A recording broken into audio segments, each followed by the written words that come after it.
Indore, India. Today's topic of the webinar is success factors for the use of simulation games in higher education curricula. And the resource person for the webinar is Ms. Birgit Zuan, Head of Center for Management Simulation, DHBW, Stuttgart University of Cooperative Education, Germany. Before beginning the session, may I introduce our speaker.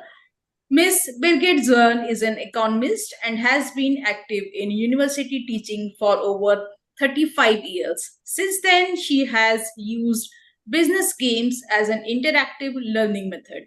As head of the Center for Management Simulation at the Cooperative State University, Baden-Württemberg in Stuttgart, she is responsible for organizing over 200 courses with business games each year. She optimizes didactic settings, trains facilitators, and is responsible for the European Simulation and Gaming Forum. Ms. Zuan is also an EB member of SAG-Saga, German-speaking professional association, and ISAGA, International Simulation and Gaming Association. On behalf of the organizing committee and the university, I would like to welcome Ms. Birgit Zuan for the session. So without further ado, I handed over the session to a resource person. Over to you, ma'am. Thanks a lot, Ma'am Rupali. Thanks a lot for the warm and appreciating welcoming and for your presentation of myself. I feel really very, very honored to being invited to have a speech here in this Hall of Fame of really fantastic researchers in simulation games, and a lot of nice colleagues had a speech before me. So I'm really honored today to be here, and I want to say hello and a good afternoon to India, a good morning to Europe, and maybe a good evening to other countries like Australia. I see Elizabeth is here. That's very fine. See you. Hello.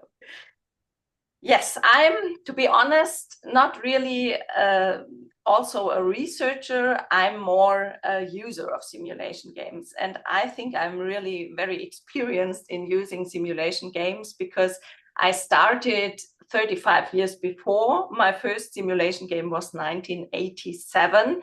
When I was a student and I was working as an assistant at a chair, and we went to a holiday village on the Swabian Alp. And there we had 4 houses, small, tiny houses. And there the teams were located, and also we as facilitators. And this was my first experience in running a simulation game. And I was fixed from the first moment. I said, this is a learning method that is worth to have a look on it, to get better in doing it. And so it starts my professional career with a simulation game. And till today, I am dealt with this learning method. And I'm very happy to share my experiences with you. And first of all, I share my screen and see whether this all is good running. And I hope that you can see it now. Fine. Yes, ma'am, it's visible. That's good. So the subject of my presentation today is success factors for the using of simulation games in higher education curricula.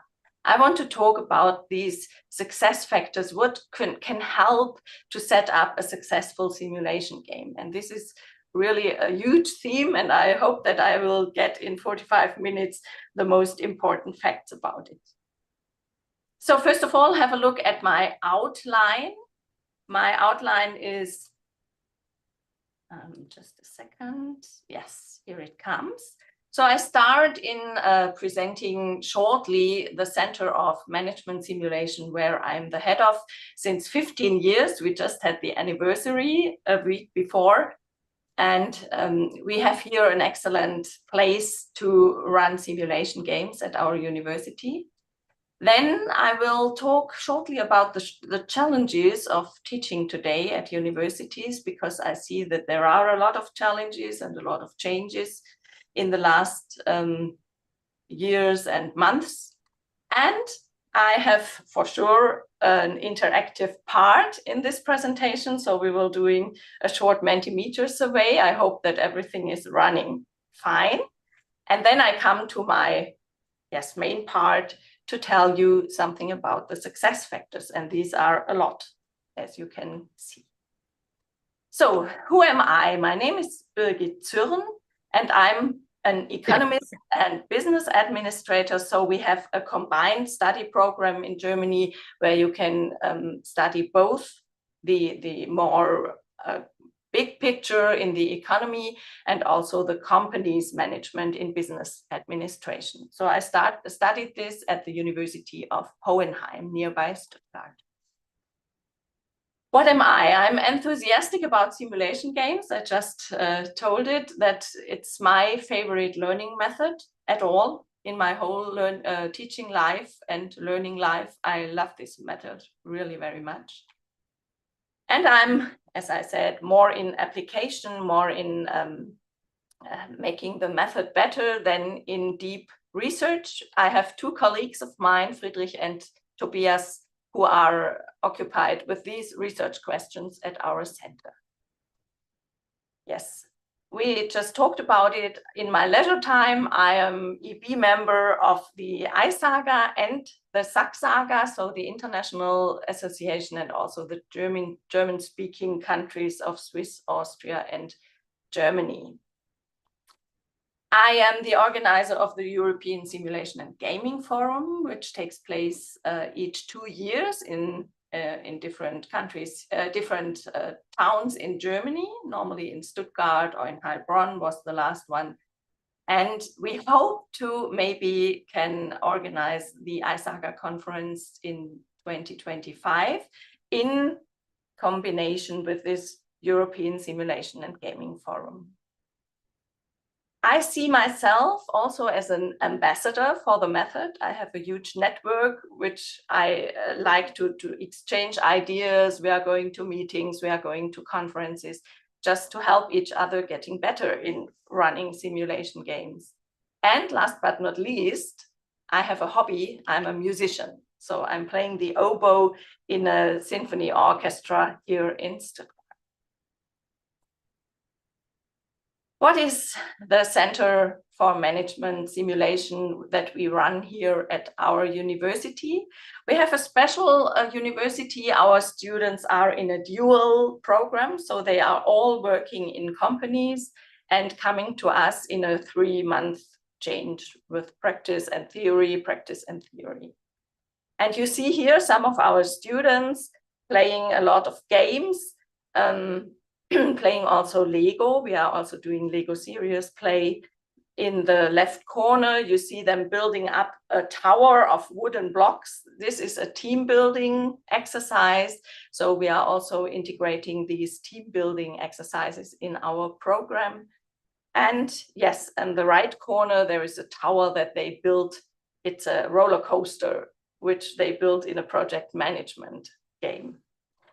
Our aim in our center is to develop innovative seminar concepts using the business game, the simulation game method. We think that it's not only teaching knowledge, facts, but also teaching some other skills that students and afterwards in their professions, people would need. So it's more about methods, it's more about social skills, it's more about personal skills. And we think that we can promote these skills, these competencies in running simulation games with our students. Each student comes to us once a year, and we try to prepare them to take on responsibility for their practice afterwards, after the study. We have study programs in healthcare and in business at our faculty, where we are responsible for. We have about 5,000 students at our faculty, and if each one comes to us once a year, in total we have 5,000 students. We have 250 business game courses, and we use over 30 different business games. The center is, I think, something unique in Europe. We don't know another university who has a center like this. And it's also a place where we can meet other experts and have exchange with them. Very often delegations of other universities are coming to us. I warmly invite you all, if you are in Germany, please come to our center and have a look at it, because it's really something very special. So this was the first part, presenting our center and myself. And now I'm coming to talk a bit about the challenges that we are all faced to in university teaching. And I asked AI, I asked artificial intelligence to create an image for me. So I went into Delhi. Delhi is a creator of images with artificial intelligence. And I gave the prompt of all these words, all these characteristics of our future life. We have a big heterogeneity of students where we have to deal with the digitalization. I don't have to tell you, artificial intelligence as a new technology popping up in a really fast mode. The VUCA world, which is volatile, uncertain, complex, and ambiguous. We have to deal with this rapid change in fast pace. It's so fast we cannot even think about it. If you think at climate change processes, it's all exponentially growing up, and we have to deal with this complexity, big data, and the problem of not knowing if a news is fake or not, boosted by AI, in my opinion, because you cannot see the difference anymore between fake and reality. And this was the picture, the image that was, that AI gave me when I prompted all these characteristics. And I think it really shows very well the complexity of our life. And here you see the teaching, the doctoral hat here on top. And yeah, we have to deal with these challenges. And the question is, how can we teach our students well that they will get this in the future, that they can handle all these challenges? The World Economic Forum in Davos is each year meeting and discussing a lot of things. And they always have a list of skills needed for professionals in the future. They call them future skills, and these are the top 5 skills they have for 2025, so in the nearby future. And what do you see here? You see analytical thinking and innovation, active learning and learning strategies. We will never stop learning till we are dead, I think. It's the future. We have to learn all the time because everything is changing. It's complex problem solving that we will need, critical thinking and analysis, creativity, originality, and initiative. And when you have a look at all these skills and you think for a moment what simulation games are able to deliver, you must say, well, there's a fit. There's a big fit between these skills and the kind of learning method that we use in simulation games to teach this. You have to think analytical in a game. You learn in an active way. That's in the nature of simulation games. You need to solve complex problems. You need to think critical. And often you need creativity and initiative in a game. So these skills are well trained with using simulation games. And this, I think, is really very, very important for our subject. We have a professor at our University of Cooperative Education in Karlsruhe. It's Professor Ehlers. He is very, very in these future skills. And he made up a profile for business administration. This is in Germany, and I don't know whether you can read it, all details. So I have pointed out the important facts. There is at one point with 92% critical thinking that you need as a business administrator. There is with 94%, it's the highest number, the problem-solving competency, and it's also the decision competence in decision-making with 81%. So Mr. Ehlers found also out that the future skills are skills that are not only combined with knowledge. It's not only about knowledge, it's also about critical thinking, dealing with complexity, and being creative in problem solving and decision making. And yes, the question now is how to teach these future skills and how to help our students to build up these future skills that they need. And I think one of the answers is in playing simulation games. And that's why I'm so enthusiastic about this method. All these things you have to deal with are in simulation games possible.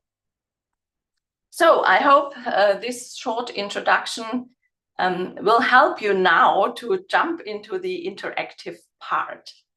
I set up a survey in Mentimeter, and I would like you all to invite you to take your mobile or your laptop or whatever, go to menti.com, to the page menti.com, and there you can enter the code.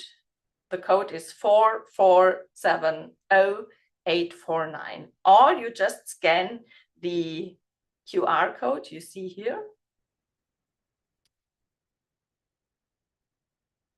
And then you come to a page, to a web page, where you can write in your 5 success factors that you see are in simulation games. What are the success factors of simulation games for you? And I'm very excited what pops up in a word cloud in a few minutes.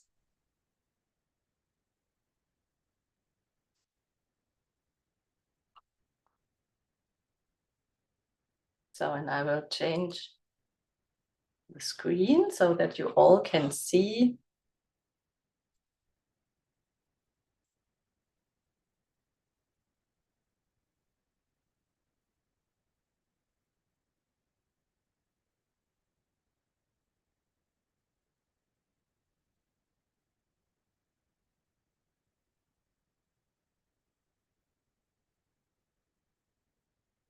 Oh, fine. Some people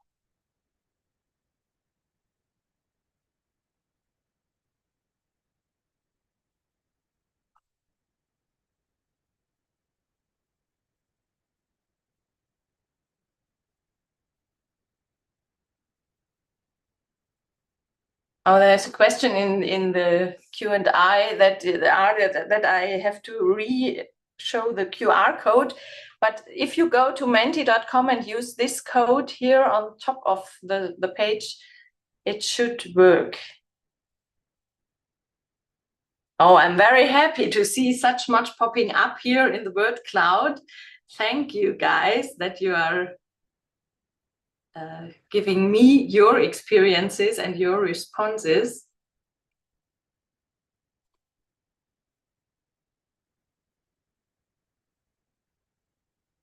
It's great to see what comes up. The bigger, the more often it is written.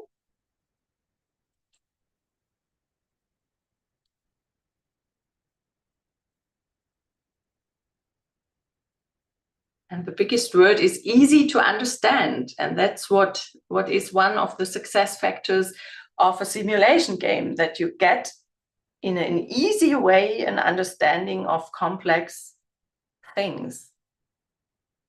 And it also always says it's interactive, there is interaction, participants are included and motivated, pleasure while playing, proactivity. That's good to see. Be an acute observer. Yes, we will talk about that proactivity. Great. Thank you very, very much for doing this interactivity together with me, and I will put it afterwards into the presentation, this really nice picture of all success factors in using simulation games. So then we go back to my presentation.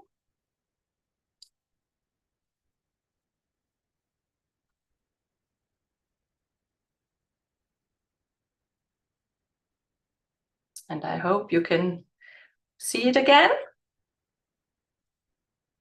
Yes. Fine, thank you.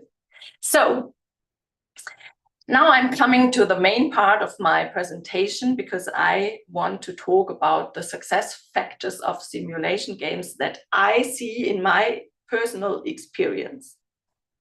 I don't want to say that I have included all factors, but the most important ones for myself and in my experience, I want to show you. And maybe you will be astonished that the first one I mention is the room. I think one of the success factors of doing simulation games is to install the room in a special way, because the room has an impact on the success of a simulation game. But there are a lot of more factors, like, for instance, the game itself, choosing the right game. We will talk about it shortly. For sure, we have to talk about us as facilitators of simulation games. We are one of the success factors, if you want. Then we have the whole seminar conception, which plays a role into the teaching success. We have the participants, where we have to look upon and to find the right way to teach them in a simulation game. The team, because our participants normally work together in a team. And last but not least, a very important factor is also the learning transfer, because we can play a game and it is nice and we all have fun and we all think we have learned something, but we need the transfer into the professionality, into the real life after a simulation game. And how can we do this? So this is the overview of all the 7 success factors I want to talk to. And let's start with the room. In Munich, there is the Ludwig-Maximilians University. It's really a famous university of Germany. And they had a research project in the importance of a room design for students' learning behavior. If you are interested in this study, it's not published yet because it's so new, but if it's published, I can send it over to you. And they found out that the room design has a significant impact on learning behavior, because students who can quickly adapt to new learning environments, who can change the room, who are flexible in changing the room for their purposes, they have significantly increasing productivity, creativity, and accuracy in decision-making. This was the result of this study of Ludwig-Maximilians University. So we try with our room setting to promote collaboration and the exchange of knowledge and ideas. And you see here 2 pictures of our center in Stuttgart, and we are totally breaking with normal rooms in universities. You don't see rows of tables with chairs and everything is fixed and you can't change the tables. For us, it is so important to have this flexibility in adapting the rooms to the requirements we have in the learning situation. And we have a plan at our door here where all our facilitators can see how they can easily change the room. And this, for instance, in the front left, is the plan for the plenary room that we have normally. So we don't have rows, we have the teams in tables sorted in another way of the room setting. And we try, and this is very important also for success in learning, to have a calm and organized learning atmosphere. Think about the rooms where you enter when you play a simulation game, often at universities. Totally chaotic. There's trash. There is maybe, you don't find the moderation materials, the pencils are not running, and so on. You know these problems. And we recommend really to go into a room, to arrange the room as you want to have it, and to have the time to prepare the room for your purposes, and to remove the trash and everything. It's really important. I have some really nice examples for modern learning rooms. Here, for instance, is a learning room in Austria. It's the University of St. Pölten nearby Vienna. They have such creative learning rooms where students can find a place where they want to sit. It could be a cube on the floor. It could also be that they like to stand by learning. And this is a very flexible furniture they can use. And of course, I asked Delhi again to create an image for me for a future flexible learning environment. And Delhi Artificial Intelligence just showed me this one. And I was a bit astonished that there are books in here. I was astonished that in the future there will be books integrated in the learning scenarios. But there are also single working stations, and there are discussion tables in the middle. So this could be the furniture of universities of the future. More flexible, more adaptive, and for the students, the possibility to find the way they would like to learn. So be aware of the room. This is my first recommendation I want to give. The room is really important for learning success. We are coming to the next point, and this is the game. Which game do you choose when you set up a simulation, when you want to use a simulation in lectures? Here you see a lot of games. You see that there are different games, you know them. It depends on the content of the game. It depends on the type. You have board games like you see here in the left side. There are 2 board games we play. In the middle, there's a hybrid game. It's called Systems Change, with these people, with all these people coming in. This is a game where you have a computer base for the facilitators, and the players are playing on a board.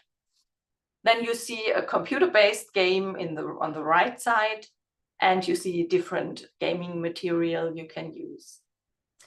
What is important in this choosing the right game? For me, it is important not to overload the students, the participants, with excessive demands or too complex games when they are not able to play these games at that moment. And on the other hand, not to under-challenge them, that they say, oh, that was too easy, it's boring. So it's not that easy to find a matching game for your purposes. Think about it before starting. And often you have to deal with circumstances, like it must be played in 5 hours. You cannot do a complex game in 5 hours. That's a problem. But your professors or the responsible persons say, we do not have more time. We just have 5 hours. So you need a game for this circumstance or for this constraint. Sometimes you have the fees for the licenses that limit you, and you can't play such much games because of the license fees that are too high. These are all problems in choosing the right game in the right situation for the group you want to teach. And for me, it's also a question of how to integrate it in your curriculum. And I want to give you some recommendations how we do this. So our didactic concept integrate simulation games in the curriculum is to start with haptic board games. In the first semester, when they come to the university, you need the haptic to see where is the value process growing. And when they put the containers with the money on the board, they can see in economic games what happens. And you can also use these board games for onboarding, for team building. They do not know each other. So this is the starting point with haptic games, with this building of the wooden tower is also a game for the access into studying. Then you come in the middle of your bachelor, for instance, in the middle of the second semester, you go into deepening the thematic focus. Then you can have games for special aspects of the business studying. So you have a game for marketing, you have a game for logistics, you have a game for project management, for don't know what, for banking, insurance. So you go into a thematic focus with a game. And when you come to the end of the bachelor or the beginning of the master, then you can have a very complex game, which consolidates all themes that come up in the thematic sessions before. Then you get the big picture and you see the interactions and the correlations. How does it go together? When I do something in marketing, it has an impact on, and so on. And then you see the big picture. And often students come to me in the end of this complex and long time. It's almost 3 days they are here and playing this complex computer-based simulation in the end of the bachelor. They come and say, now I get the whole picture. Now I see how it depends and how the things are going, are interacting. And this is very nice to hear. But we have also a fourth step in our curriculum concept, because we think there are some themes that you can deal with in simulation games, but you have to have them in the end, when it's the step where you go to the transfer into the profession. And here, for instance, we have the change management game or the organizational development games, themes that they do not really need during their university phase, but they will need them in their profession. And this is also are very complex games and very difficult games. It could also be about leadership and all these themes popping up in the end of the study process. So this is our concept, how we use simulation games, in the beginning more haptic, and then go further into more complexity and more computer-based solutions. If you have found the right game and you see where you can put it in your curriculum, you have the next success factor, and these are we as facilitators of games. And I would like to give you, in a very short way, 10 impulses for successful facilitation of simulation games. You find them also on the Saxaga website. The link will be in the presentation later, so you can reread them, because I'm really running through it. The first impulse is be well prepared. Deal intensively with a simulation game, with a theme, with what is it about, so that you are well prepared. Prepare your seminar and prepare the learning environment. That means prepare the room, prepare yourself, have a timetable, have a structure, have an idea how to run your simulation game. But provide structure and leave room for flexibility. This is also important. You can have a plan, and in the first round, you see it's not working. Your teams are not ready. They are overwhelmed of complexity. They need more time. Okay, it could be. then be flexible and do not say, oh, I have my timetable and now you have to stop deciding. You have to be flexible. You will never have the same plan in the end of a simulation game, but you can learn for the next time. And yeah, be structured and flexible at the same time. That is the challenge we are faced to as facilitators. Then, this is very, very important for me. See yourself not as a teacher. You are not teaching the students. You are helping them to learn. You are a learning facilitator. And this is a total different role as you have when you are standing in front of a class and have a lecture. In a simulation game, you are accompanying the teams in learning. And you are not telling them how the world is running as a teacher. This is a mindset you have to have as a facilitator, in my opinion. Allow for mistakes. They are encouraged. The teams that do mistakes learn the most, in my experience. No problem to do a mistake. You are in a safe environment in gaming, so it's no problem to have mistakes.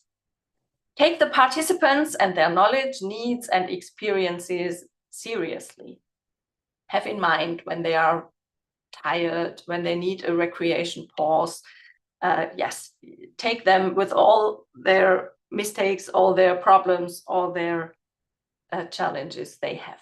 When there is an exam in the next week after the simulation game, it's very hard to hold them into passion for the game. This I do not tell you all. It's very, I think it's known that we all need sufficient time for debriefing, but it's in reality so hard to have time for debriefing. Often you are in the game and it lasts longer than you have planned. And then you see, oh, the time is running out and you find no way to stop it. And that's the problem. The debriefing is so an important part of the game. And yes, be aware to find time slots for debriefing, but you needn't do all the debriefing in the end. You can integrate it in the game, and I will talk about this later a bit. Support the participants in the transfer into their everyday life. This is the learning transfer we will talk about later. And if they have criticism and questions about the game system, see this as an opportunity to discuss with them. When they come up and say, oh, this is not realistic in a game, you can say, what do you think? Why is it not realistic? How is reality? And you are in a nice discussion with all the participants in that moment.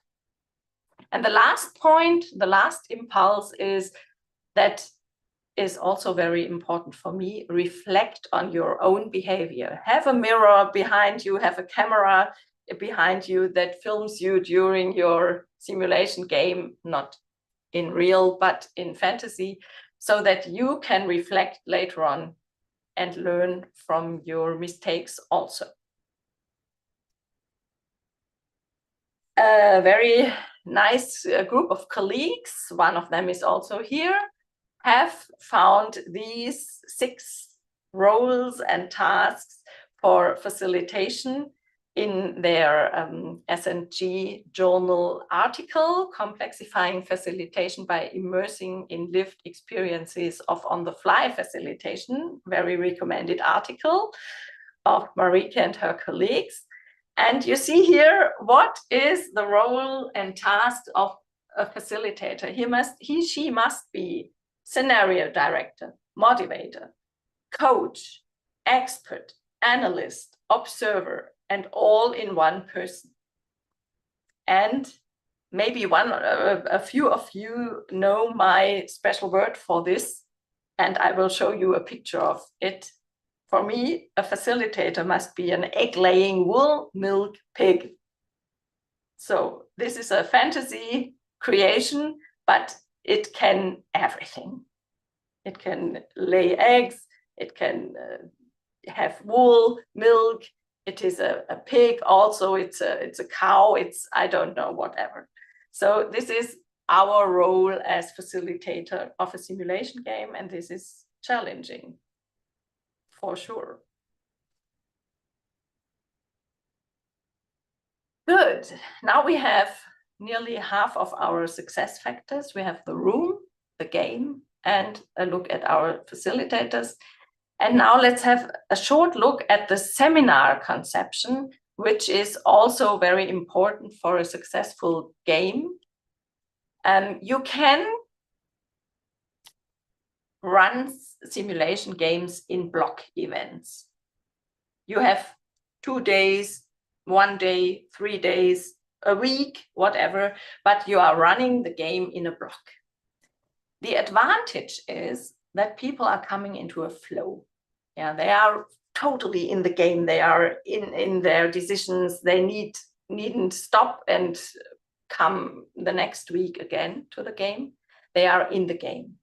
And they have this flow, and they are in a, yes, sometimes they do not want to stop in the evening.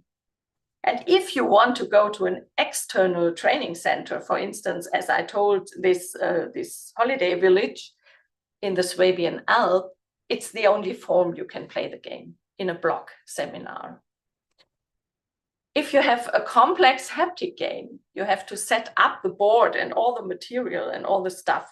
You can't do it 2 hours on Monday, 2 hours on Thursday, and 2 hours next week, because you always have to rearrange the whole game and to set it up again. And this makes mistakes, and this is, it's not possible.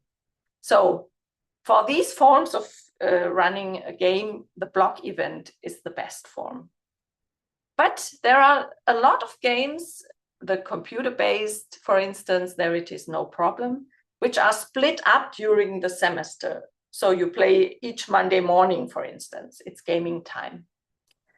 And the advantage of this form of running a game is that the students can deal with the experiences during the whole week.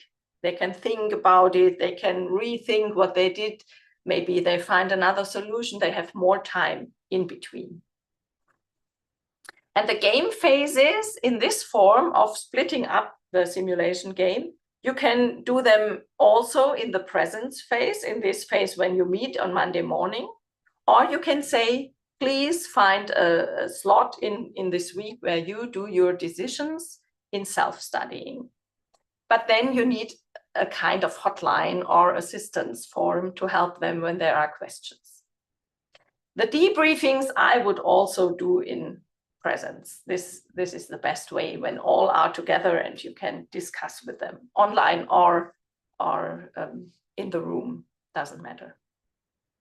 And the last possibility, and I think it will be the future of our seminar conceptions, is the blended learning concept. There you can do whatever you want in flexibility. You can say the briefing they are doing in self-study. They are looking at a video, and afterwards they are reading a handbook, and then they are in the game. The playing phase could be in self-study also, when the teams meet in the evening or whenever they want.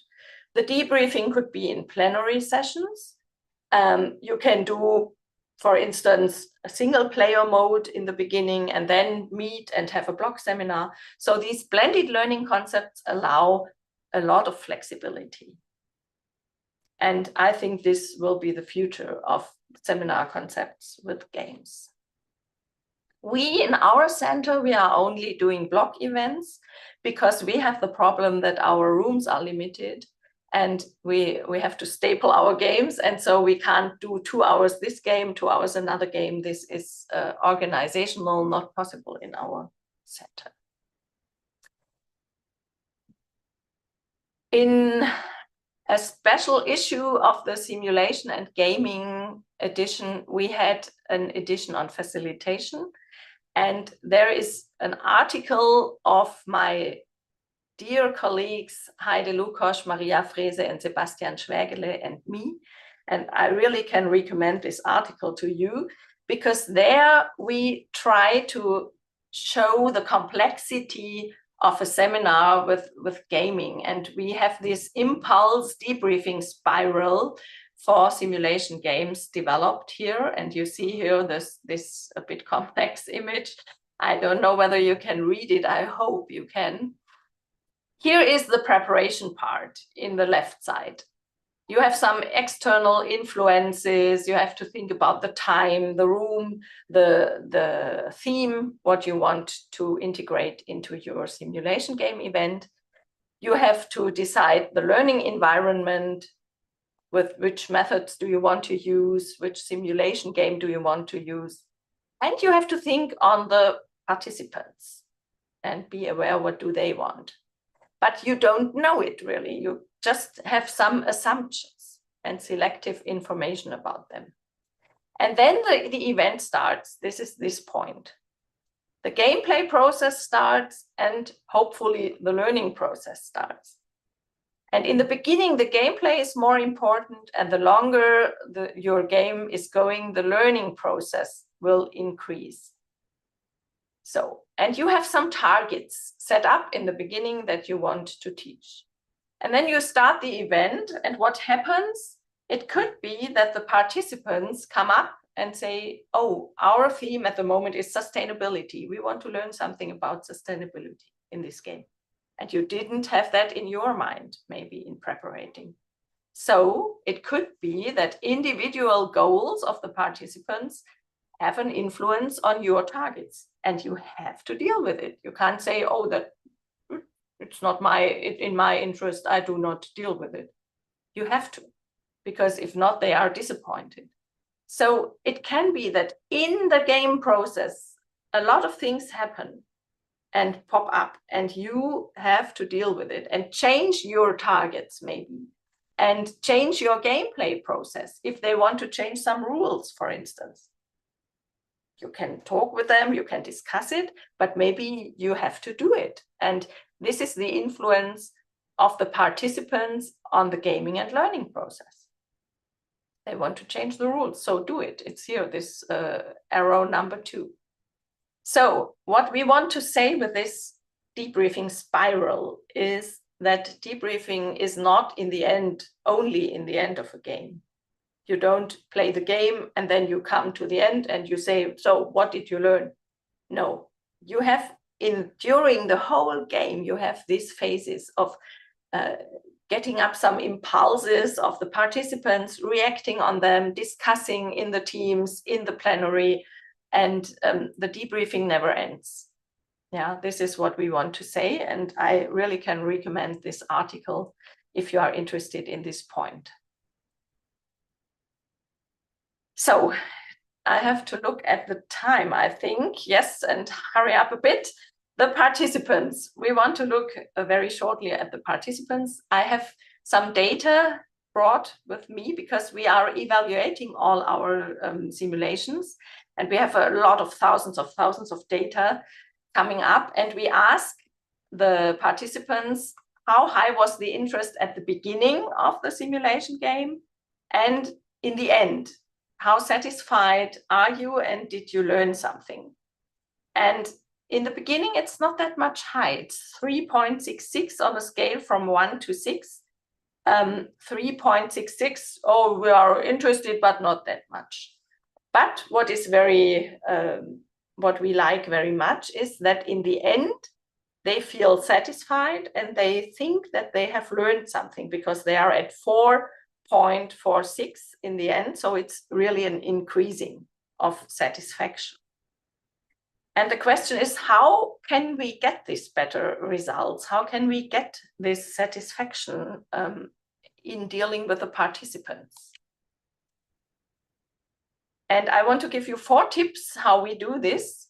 First of all, we assess the learning expectations of the participants. We start with an interactive moment in the beginning. We have a flip chart. There is written, what do you want to learn? And when all participants are there, we leave the room and have this flip chart open. And we are going out and let the group alone. Leave them alone with a flip chart. What do you want to learn? And normally the students say, huh? What is happening here? Our teacher is leaving the room. It's not possible. It is. Then they start reflecting. Oh, there's a question on the flip chart. what should we learn? What do we want to learn? And then they discuss it. And you as a teacher, you change the mode of I want to teach you something into they want to learn something from you. Yeah, this is totally different. And I think it's a nice form of starting into a simulation game, to let them discuss what they want to learn. And then you can also react on it and say, this is not the content of our setting, we will talk about, this is included, and so on. The next tip is, if you have a participant group that is really different in knowledge, prior knowledge, and so on, you can line them up in the room. You say the very experienced students are going to the left, and the not so experienced students are going to the right, and then you have a line, and then you make your teams in counting 1, 2, 3, 4, 1, 2, 3, 4, 1, 2, 3, 4. And in the end, you have 4 groups of mixed participants, and each of them, there are some very experienced in, and there are some in the group that are not so experienced. If you do it by hazard, you maybe have a team that is mixed with all experience in one group, and this is not good. So this is just a very easy form to form groups in the beginning of a simulation game. Bring participants into the game roles, and nearly more important, unroll them in the end, because there are many emotions in the room after a game, and you have to deal with them and to catch them, and then to say, okay, now we stop the game and we go into the debriefing phase or into a discussion, and you have to unroll to go out of your role. This is also very important in dealing with the participants. And the last thing is once more a question of mindset. We have a very appreciative and student-centered teaching style. So we are open to the students. We are not on the same level, but we try to be very appreciative to them.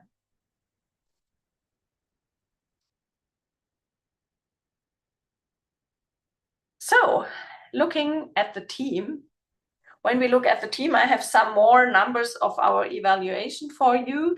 This is a comparison of presence and online teaching. And we asked the students about the team atmosphere and about the team and task orientation. And we were very surprised that it is no significant difference between presence and online. The team atmosphere in online games is even a bit better than in presence. And I think one reason could be that the most online games took place during the pandemic. And in the pandemic, we had a lot of very boring teaching lessons. And if you play a game, even online, and even with the difficulties that we all had with technical issues, they were so thankful to have a good online session in a good mood and in a good atmosphere. Sorry? I'm sorry to interrupt you, but we have a shortage of time. So please try to finish. Yes. The time. Thank you. I will. Thank you. Okay, so the last point is that the students tell me everyone in our team had a function, and I knew exactly what my tasks were, but this was more in presence. In online, it was more chaotic. So because we are running out of time, I will skip the next point and just come to this picture. It shows that concerning the learning transfer, the students take they just have knowledge, experiences, attitude before the game. This is the learning transfer 1. They come not blank. They are not coming blank. They have some knowledges which they integrate into the game.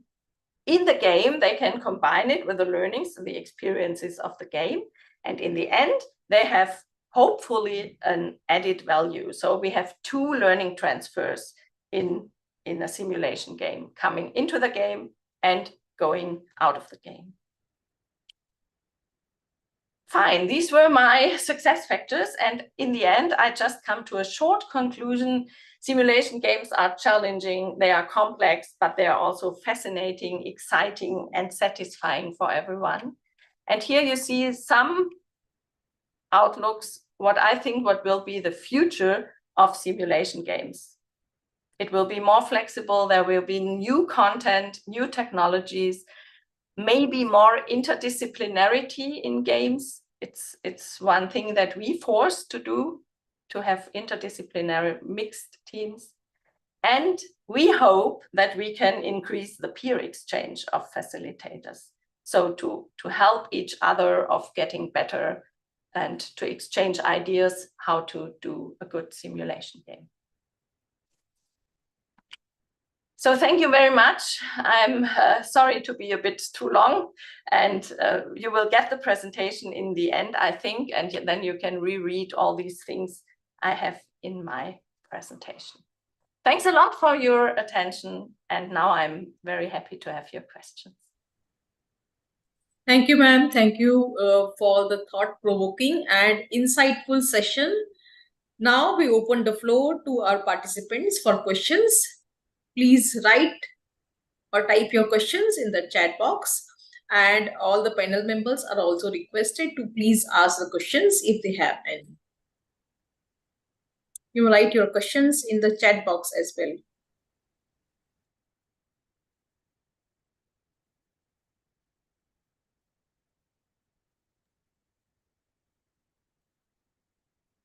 So Birgit, I really like Vinod's question in the chat. Yes, Vinod, I'm searching the question, but I think it's, do you have anecdotes of games that failed and why? I must be honest, not too much, because we really try to think about possible mistakes before we start the simulation, and normally we are not having such much problems and failed.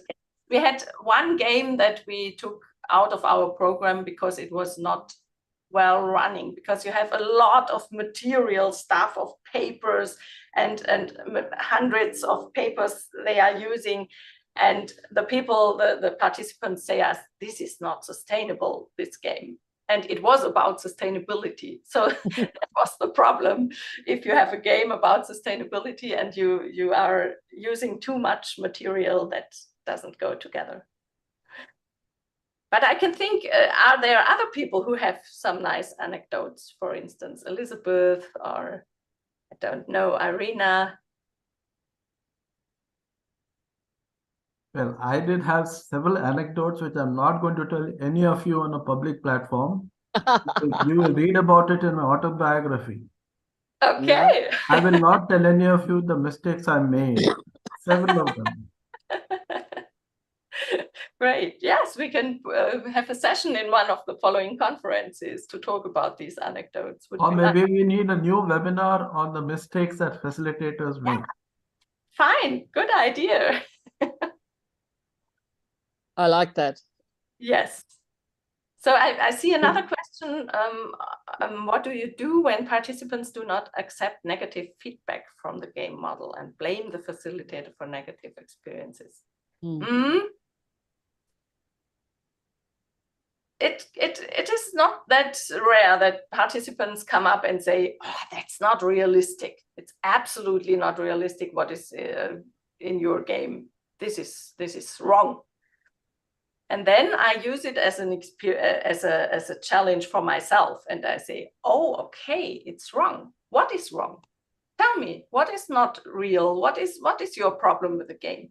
And then they start to argue what they think is the negative in the game. And then I ask, and how is it in reality? Can you tell me? Why is it wrong in the game? And then we start a very interesting discussion normally. And I like these questions. I see them as a chance to go into a discussion on how is reality. And it's no problem when the game is not real in one or two things. Then we can discuss, what does it mean? why is it not that realistic? And normally they shouldn't blame the facilitator. That's, yeah, I think if you have a nice atmosphere in the room, they will not attack you as facilitators, hopefully. Does this answer the? Okay, is there any other question from the panel members? Oh, there's one question of Arena.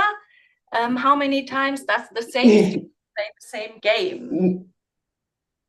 Maybe I would like to ask you. You said that you have 250 courses in your university and 30 games, different games. So yes. How many times does the same student play the same game? Never. Do you calculate or we have in total we have about, I think, 60 courses of students, 60 different courses in each semester. And we have a plan which course comes to us in and playing which game. So maybe the course of the bankers are playing a game in the first semester, in the third, and in the sixth. And the course of the informatics, they come in the second semester doing a game, and in the fourth, and so on. So it's a very complex plan of our games we are setting up, but no students plays the same game 2 times. That never happens. So you are planning. Thank you very much. One colleague of mine is only planning these games and setting up the data and finding facilitators and so on. Thank you. Thank you. Thank you. One more question. There are some questions in QA box. Yes. One question is that do you use a specific plan for gaining transfer? A specific plan, it depends on the game. Each game has another plan, how to transfer it into the real life scenarios. For instance, if you have a computer-based game on general management, we try to find examples of companies in reality with the same results and the same problems, and we try to link what happens in the game with the real companies. But if we have a game on change management, for instance, we ask our students to tell us their experiences with change in reality and so on. So it depends on the theme, on the subject. We do not have a strict plan on how to transfer the knowledge gained into reality. Okay, next question is from one participant. He's thinking that he do debriefing when he feel that the cognitive load is getting too high. That you do a debriefing in that moment when you see that it's too complex? Was this a question? Yes, I would say for sure. In that moment, that is our spiral of debriefing, you see. When it pops up that the participants are overwhelmed and they do not deal with the complexity, stop the game, go out, bring them back into the plenary session and talk with them. And then you can find out what's the problem, and you can help them, and you can deliver more information. And so this is one of these spirals coming up, could be. It needn't. In some games you don't have the problem, but if you have the problem, react and try to find a solution. This is the in-play, in-between debriefing, which is very important. Thank you for this question. Okay. So, thank you, ma'am, for the session. And as we approach to the conclusion of our webinar, I would like to extend our gratitude to Ms. Birgit Zuan for her valuable insights. Now let's invite Dr. Jigyasu Dubey, the coordinator of the Center of Excellence in Simulation and Gaming at Shri Vaishnav Vidyapith Vishwavidyalaya for the words of thanks. Thank you, Dr. Rupali. At the outset, we express our sincere gratitude to Ms. Birgit Zun for accepting our invitation to conduct this session. In the session, Ms. Birgit addressed the important questions like how can the use of simulation games in teaching be optimized, which success factors are important, and how can simulation games be integrated into the curriculum. We thank Ms. Birgit for such an enlightening session. Thank you. We are also thankful to the International Simulation and Gaming Association ISAGA for the collaboration and support in the organization of Pratiti 2023 Becoming Aware webinar series. We express our sincere gratitude to Dr. Upinder Dhar, Honorable Vice Chancellor of the University, and Dr. Santosh Dhar, Rector of SSSB, for their continuous guidance and encouragement. Our sincere thanks to the today's panelists, Dr. Elizabeth, Mary Kay, Dr. Vinod, Dr. Irina, and other panelists present, and all the participants who make this webinar successful. My special thanks to Mary Kay for helping us in finding speakers. She suggested excellent resource person to us for this Pratiti webinar series. We are thankful to you. I'm also thankful to Dr. Rupali Bhartiya and all the members of the COESG as well as IT team of the university for their kind support. Thank you. Once again, thank you very much. Thank you.